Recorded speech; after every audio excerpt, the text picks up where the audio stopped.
নাহিদ রানা পোলা তো নয় যেন আগুনেরই গোলা। আজকে তিনি পাকিস্তানের বিপক্ষে যে গতিতে বোলিং করছেন 140, 145, 148 গতি না ভাই, আগুনের গোলা। পাকিস্তান মনে করছিল তারা মামার বাড়িতে খেলতে আসছে, এই জন্যই তারা বাবর আজম, ফাকর জামানের মতো বড় বড় ব্যাটসম্যানকে রেখে আসছে, কিন্তু খেলতে এসে দেখে এমন একটা পিচ আমরা তাদের জন্য তৈরি করছি। আমি ধন্যবাদ জানাতে চাই বর্তমান পিচ কিউরেটার যিনি আছেন, তার নামটা আমি ভুলে গেছি, কিন্তু আগে যিনি ছিলেন শ্রীলঙ্কান গামিনী ডিসিলভা, তিনি কিন্তু স্পিরিট ট্রেক বানাইতেন।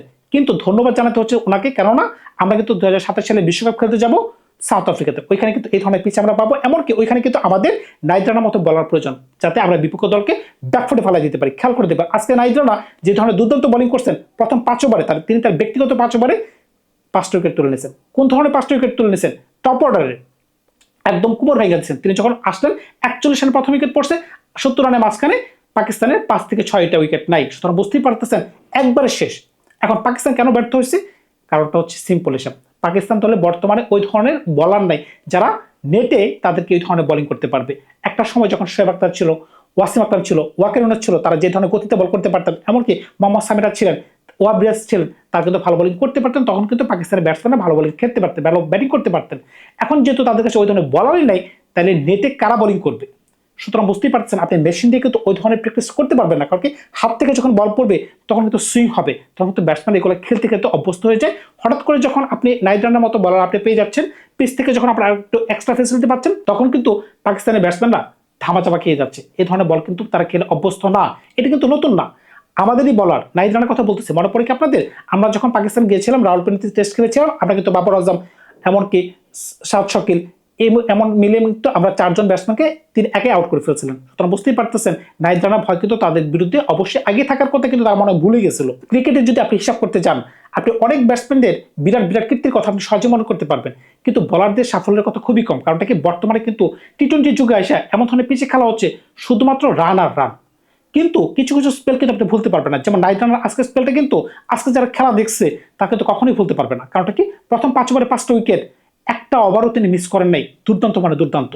তবে এই ধরনের কিছু স্মৃতি যদি আপনি মনে করতে চান, যেমন তামিম ইকবাল একবার বাংলাদেশের সাথে কি করতে পেরেছিল, তিনি বাংলাদেশকে প্রথম ওভারে হেডট্রিক করে ফেলছিল, এমনকি একেবারে 4 উইকেট নিয়ে গেছিল বিশ্বকাপের মঞ্চে, যখন মেহরাব হোসেন ওপি বাংলাদেশ দলের ওপেনার ছিলেন। সুতরাং বুঝতেই পারছেন এই ধরনের স্মৃতি কিন্তু আপনি ভুলতে পারবেন না। ওয়াব রিয়াজ পাকিস্তানি বলার, তিনি 2015 সালে বিশ্বকাপে শেন ওয়াটসনকে অস্ট্রেলিয়ার মাটিতে যে ধরনের বোলিং করছেন, তিনি কোনোভাবেই তার পেস বলগুলোকে ফেস করতে পারতেছেন, সবগুলো বল যেন বুক বরাবর। মারাত্মক একটা স্পেল ছিল, হয়তো বা এটা উইকেট টেকার ছিল না, যেটা তামিম দেবাজ উইকেট নিতে পারছিল, কিন্তু উইকেট না নিলেও আপনি ভালো বল কিন্তু বলতে পারবেন না। আবার দেখেন লাসিফ মালিঙ্গা কি করতে পারছেন বিশ্বকাপের মঞ্চে, তিনি 4 বলে 4 উইকেট নিয়ে সাউথ আফ্রিকাকে হারাই দিচ্ছেন।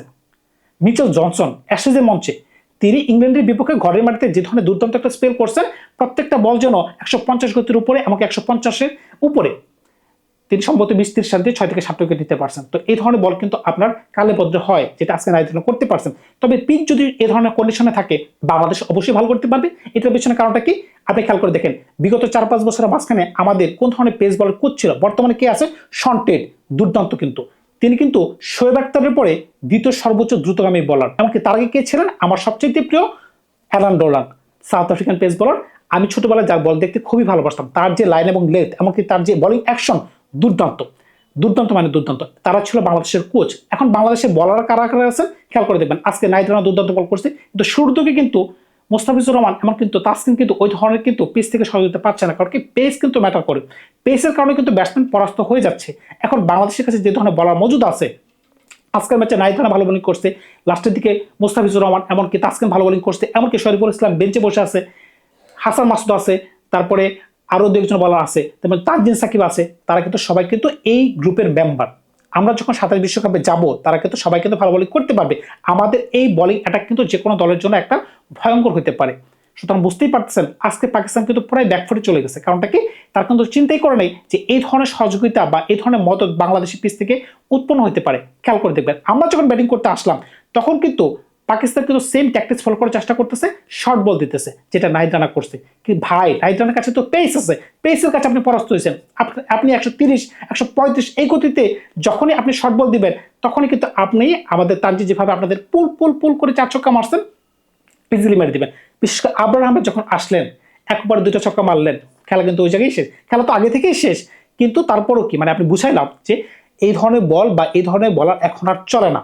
বিশেষ করে পাকিস্তান এখন যে পর্যায়ে আছে, বাংলাদেশের থেকেও নিম্ন পর্যায়ে আছে। এবারে বিশ্বকাপে পাকিস্তান যে ধরনের 6-9 করছে, শুধুমাত্র বাংলাদেশকে টি-20 বিশ্বকাপে বের করে দেওয়ার জন্য, পাকিস্তানের জায়গায় যদি বাংলাদেশ খেলতে পারতো আরো ভালো খেলতে পারতাম ভাই। একটা বড় দলের সাথে তারা জিততে পারে না। এরপরে বাংলাদেশের তারা খেলতে আসছে, বাবর আজম, ফাকার জামান, নাসিম শাহ তাদেরকে ঘরে রাখা, তারা মনে করতেছে তারা মামার বাড়িতে আসছে। এখন 2011 সালে কিন্তু আমরা তাদেরকে বাংলা ওয়াশ করেছিলাম, মনে পড়ে আপনাদের? এখন মনে হচ্ছে 2026 সালে আমরা তাদেরকে আবার সম্ভবত বাংলা ওয়াশ করতে পারবো। এখন যদি আমরা একটু ভালো বোলিং করতে পারি আর আমাদের ব্যাটসম্যানরা যদি একটু ধারাবাহিক খেলতে পারে, তাইলে কিন্তু হয়েছে। তবে বাংলাদেশ কিন্তু আজকে একটা চালে বল করে ফেলছে। কোন চালে? নাহিদ রানা যখন প্রথম 5 ওভারে 5টা উইকেট নিল, দুর্দান্ত বোলিং করলো, এখন তাকে স্টপ করানো উচিত ছিল। কেন? গুরুত্বপূর্ণ প্রশ্ন, খেয়াল করে দেখবেন। যদি কোনো কারণে একটা পেস বোলার ইনজুরিতে পড়ে যায়, তার ক্যারিয়ার কিন্তু শেষ হয়ে যায়। প্রথমত পেস ডাউন হয়ে যায়, দ্বিতীয়ত তিনি কিন্তু ওই ধরনের লাইন এবং লেগ থেকে তার বোলিং করতে পারেন না। টানা 7 ওভার বোলিং করা এটা কিন্তু খামখেয়ালি কথা না। যখন আপনি 5 উইকেট পাইছেন, অ্যাজ এ ক্যাপ্টেন আপনার উচিত ছিল তাকে পজ করে দেওয়া। এমনকি বলার তো বল করতে চাইবে, কারণ কি তিনি আরো উইকেট নিতে আগ্রহী। তাকে বোঝানো উচিত ছিল, ভাই তুমি এবার থাম, তুই আবার 4-5 ওভার পরে বোলিং করতে আসিস, তোর যদি মনে চায়। এখন এক্সট্রা 2টা ওভার করতে যে যদি তার একটু ইনজুরি কবল হইতো, তাহলে কিন্তু বাংলাদেশের ক্ষতি হয়ে যেত। একদিনে কিন্তু সব খেলা না। কথায় আছে, শেষ ভালো যার সব ভালো তার। আপনি যদি একদিনে সকল কিছু করতে যান, সেটা কিন্তু হবে না। আপনি যদি জিবি চেয়ে একদিনে বডি বিল্ডিং করতে ফেলেন, সেটা কিন্তু হবে না। এই জায়গায় আমি বলতে চাই এখানে একটু ভুল আছে। কিন্তু আজকের খেলা যদি দেখেন, ক্লিনিকের পারফরমেন্স, বাংলাদেশের সাথে পাকিস্তানের সর্বনিম্ন রান। এর আগে বাংলাদেশ কখনই বাংলাদেশের সাথে তারা কিন্তু এত লো স্কোর করতে পারে।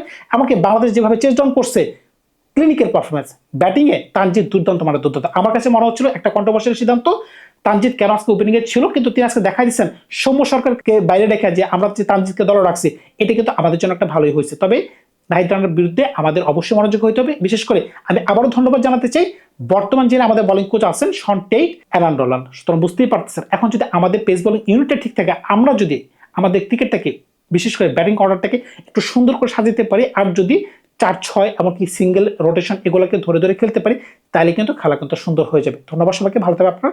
নতুন কোনো গল্প নিয়ে খুব শীঘ্রই হাজির হবো আপনাদের সাথে। আমরা কিন্তু মনে মনে বিশ্বাস করতেছি এবারের সিরিজে পাকিস্তানকে আমরা বাংলা ওয়াশ করে ছাড়বো। ধন্যবাদ সবাইকে, ভালো থাকবে আপনারা।